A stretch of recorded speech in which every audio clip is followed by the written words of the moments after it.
Hey y'all, welcome to my channel, or welcome back if you're returning. My name is Amy and this is Amy's Lifestyle and Budget, where we do all things living life on a budget. In today's video, we are going to do my bi-weekly paycheck budget and cash stuffing. So if that is something that you're interested in seeing, please keep on watching. Subscribe if you aren't already. I'm pretty close to 700 subscribers, which is really crazy, and I'd love to get there. But without further ado, let's get on into the video.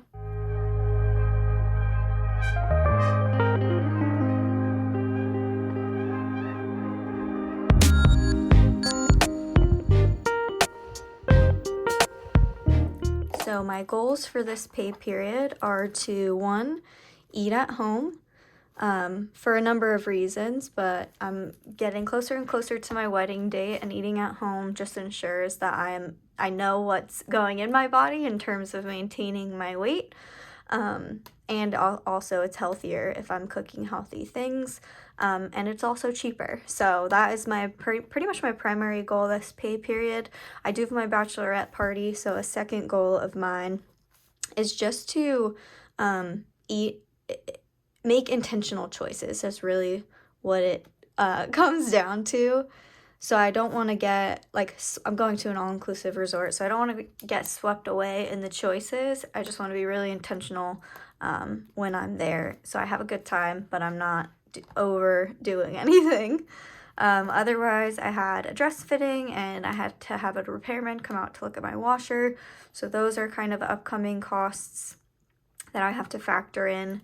In fact, I know I have to pull for my savings for one of them, so otherwise, I have a wax appointment on the 29th, so I'll need cash tip for that, which is going to come from my personal spending, and then obviously my bachelorette party, so like snacks and things at the airport and whatnot.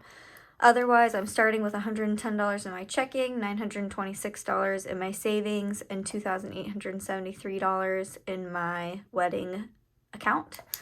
My paycheck I got on the 19th, which is yesterday, which was $1,288. And I received a reimbursement for my tuition of $621. So part of that I'm going to be stuffing today, but the other part I'm going to leave in my account as a buffer because I've already paid for this semester. So essentially I'm reimbursing that, my account for already having paid that, and then I'm taking the rest and I'm putting it into my education fund. Anyways, I saved $590. My goal is to save $593 per paycheck this year, so I went ahead and moved that over on the 19th. And now let's get into my categories. So pets is $30, car maintenance is $30, essentials is $20, household is $20, Christmas is $75, travel is $100, FabFitFun gets $20, education gets $40, clothing gets $20, and gift gets $10. These are all my sinking funds that I cash stuff, and then these bottom categories are categories that I leave in my bank, and I'm going to try to use my debit card for these types of things. So groceries is $200, gas is $60, food is $50. Really, my goal is not to spend any of that, but if I do end up eating out, it'll hopefully be at wiser choices like Panera or Salad and Go, or maybe Chipotle, which are healthier fast food options. And then miscellaneous personal gets $20. And then my buffer, because I did get this extra $321, I'm leaving $300 in my buffer. And then my savings is where this $593 went, but I just like to write down $593 and kind of what that brings my balance to, especially because I know I'm going to be pulling from my savings for my repair for my washer. So I just want to notate that and what that actually brings my balance to, because unfortunately I'm going to have to dip into this. Anyways, so that is the budget here. Let's go ahead and cash stuff that and count out where my balances lie. So starting with, let's move, I don't even need that calculator. Let's start with my pets. Get 20 out of 10 for $30, which brings my balance to 100, 20, 40, 50, 60, and 70. So 170 in pets care.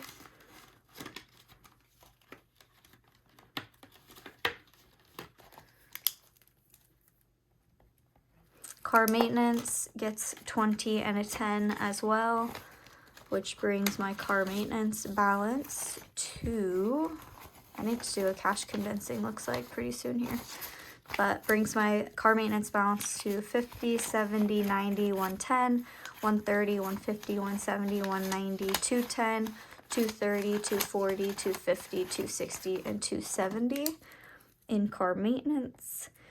Moving on to essentials. Essentials is a new category, but essentially what essentials are, as I build it up, so I don't have to dip into my savings, essentials are going to be repairs for things like my washing machine or refrigerator if it breaks, or, you know, fill in the blank.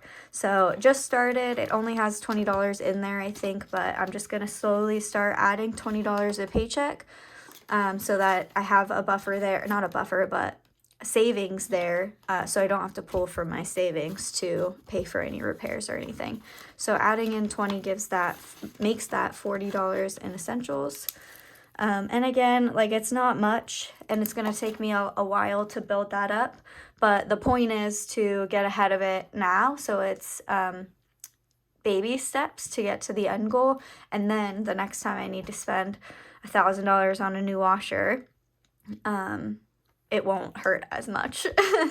So household gets 20, and I emptied out my household budget last pay period because I bought some paint for my back fence. So that is bringing that to $20. Christmas gets 75, so 50, 60, 70, and a 5. And that brings our Christmas budget to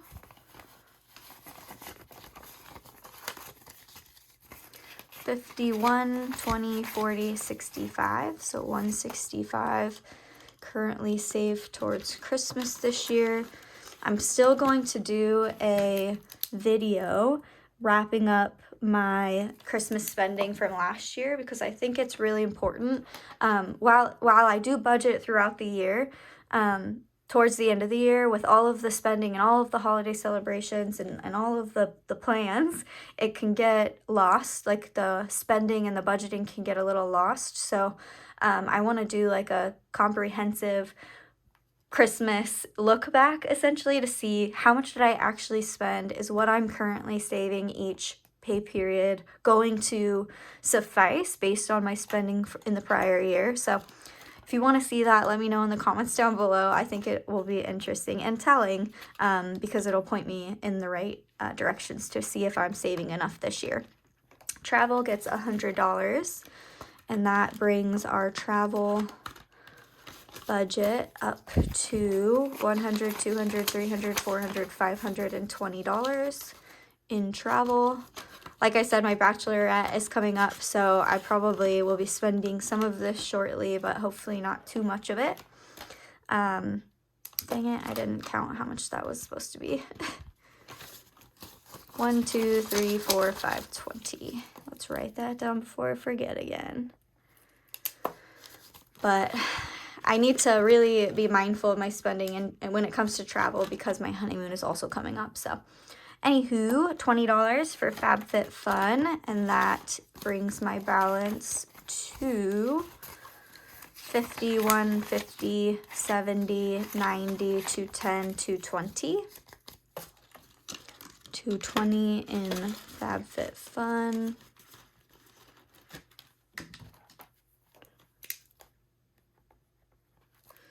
Great. Education is getting $40. Education is getting $40, but then I actually needed to add the extra $320 that I am carrying over from my reimbursement. So that is actually $360 in this budget. So let's do 1, 2, 3, 20, 40, 60. I was double guessing or second guessing myself there. Okay, and then that brings our education balance to 1, 2, 3, 4, 5, 6, 657, 758, 20, 40, 60, 80, 900, 20, and 30. 930. 4, 5, 6, 7, 8, 20, 40, 60, 89. Yeah, 930. Ideally, I will stop stuffing this when I get to, I just want to write this down before I forget. I will stop stuffing this when I get to 2 semesters worth in here, because then I can pay for both semesters kind of out of pocket and then just wait for that reimbursement, and I won't have to really like depend on a reimbursement to get in before I pay my next tuition, if that makes any sense. So I just want to have 2 semesters worth of classes, which ends up being right around like $1,200. So once this hits $1,200, then I will likely stop stuffing it. I might go like maybe a smidge over $1,200, but it won't be anything crazy. So pretty close there. Clothing gets my last 20, brings clothing to $40. And I think I've been like really like thinking about how I want to monitor the way that I spend on impulse buys like clothes and whatnot. My last 10 goes to gifts. And I think what I really enjoy wearing, like most people, is like athleisure wear. And so once I get to maybe like $250 saved in clothing, then maybe I'll go get myself like a nice like Lululemon set, or I really like to shop at TJ Maxx. So maybe once I get $250, I'll go do like a shopping spree at TJ Maxx. And that way I'm not like willy-nilly buying things, but I have like a really like a purpose behind it. It's more intentional. We'll see if that actually ends up happening. But that is the goal. So otherwise, these ones just carry over 1 for 1 in what I have my balance, because these are cleared out essentially, and any spending that I don't complete, any budget that I don't spend in these categories just stays as buffer in my checking account. So this other buffer category, I'm budgeting $300 because that makes up the remaining $621. And again, that's just staying in my checking account as a buffer because I already spent that money on my tuition. So it's just kind of replenishing it. So that one is just going to stay there. And I don't really keep too much track of that. I just want money to stay there, so I'm just going to leave that one there. And then of course my savings, I added $593. So really quick, if we look at $926 plus $593, we're at $1,519 in savings. And again, I already know that I'm going to dip into that this pay period, unfortunately, but hopefully we have a washer that works for a really long time, and I can kind of set up or get this essentials binder stuffed or folder stuffed better. Yikes. Anywho, thank you guys for watching. I really appreciate it. I will see you guys in my next video, which I think I'm going to do a face-to-face, like my top 5 budget tips. So hopefully you guys like that type of content as well. Anyways, see you then. Bye.